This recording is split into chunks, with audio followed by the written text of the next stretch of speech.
Hello and welcome to the ninth edition of Meyer Memos. Today is October 30th, 2020. Monday, November 2nd, library books will be dispersed for A-Day students that are in K through 2nd grade. And then non-in-school meals will be sent home with all A-Day students on Monday. Tuesday, November 3rd, there's no staff meeting. It's election day, so get out there and vote. And then non-in-school meals will be sent home with B-Day students. And then I'm going to send out a form that's an opt-out form sent to families where they can choose not to do that. Wednesday, November 4th, we have an ISST meeting at 8 o'clock. Code is OLI ISST. I'm going to meet with distance learning teachers at 9:40. Code is OLI DLT. And a swim meeting at 11. Thursday, November 5th, library books dispersed for A-Day students for grades 3-5. And then I have a principals meeting from 8 to 12, district management, safe, supportive schools, and elementary principals, logistics. Friday, November 6th, we have a BLT meeting at 8 a.m. New quiet room slip, and basically it's aligned to the state reporting. Teacher is minor incidents, and the quiet room or principal will call on major incidents. So the thing is, the minor incidents will be handled by teachers, and then we'll log it, and then the quiet room, myself, will call for major incidents. I'll send that out in a little bit. Academic concerns. A message from Sarah, a social worker.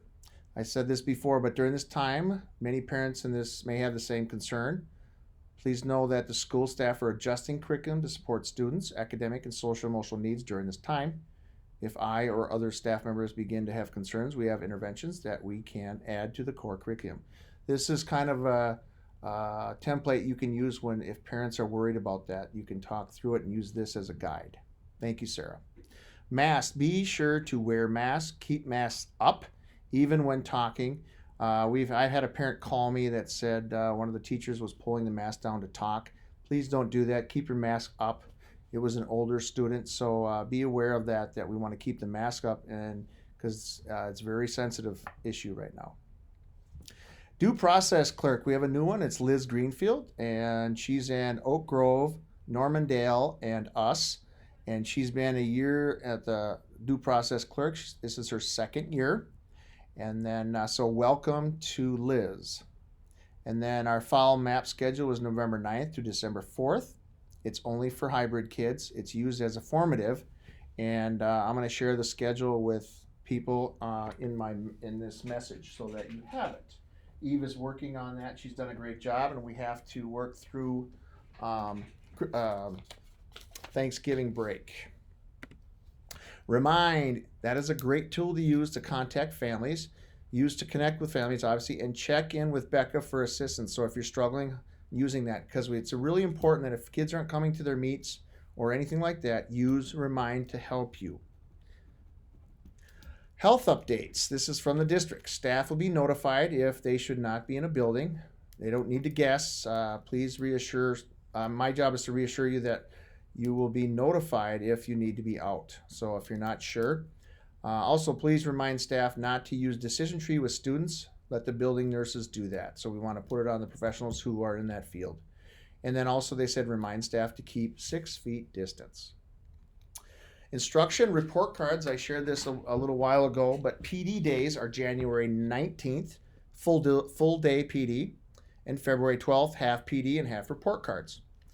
We are switching those days around, so because of the end of the semester is January 15th. I was informed today that January 19th will be half day PD and half day report cards, and then February 12th will be full day PD. And like I said, the reason for that is our end of our semester is January 15th. So then we'd have time to work on our report cards. DL hybrid student concerns. Here is our list. And one thing that I failed to do is the purpose. Right here, if you see, we want reasons why this might be happening. So what's the purpose for your concerns?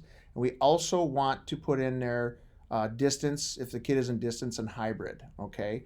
And we want to communicate the log and date it, and then if there's any updates, like there's improvements, still struggling, or in progress, we want to state that here.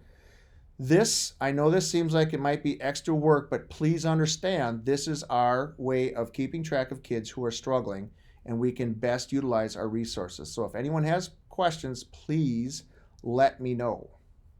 So again, purpose for being on the list, indicate DL or hybrid, follow up at conferences. So if this kid's on the list, share your concerns, and then include notes and communication log that you talk to them, and update as the year goes along.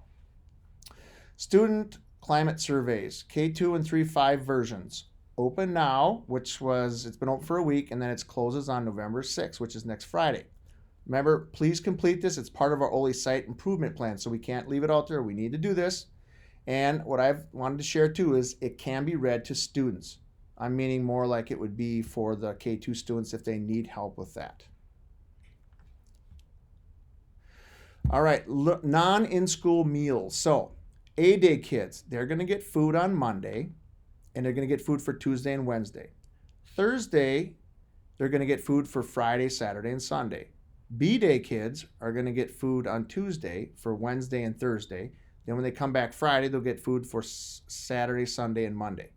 Families can opt out via survey, and like I said earlier, I'm going to push out Tuesday via Backboard Connect or Seesaw, a survey that has them if they want to opt out.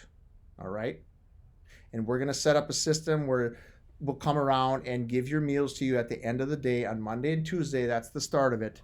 We have a plan, and we'll make sure that everyone is aware of it. It's not going to be any big part on the teachers. Basically, it's just us coming around, us being Missy or myself and Katie helping out with getting these meals to families.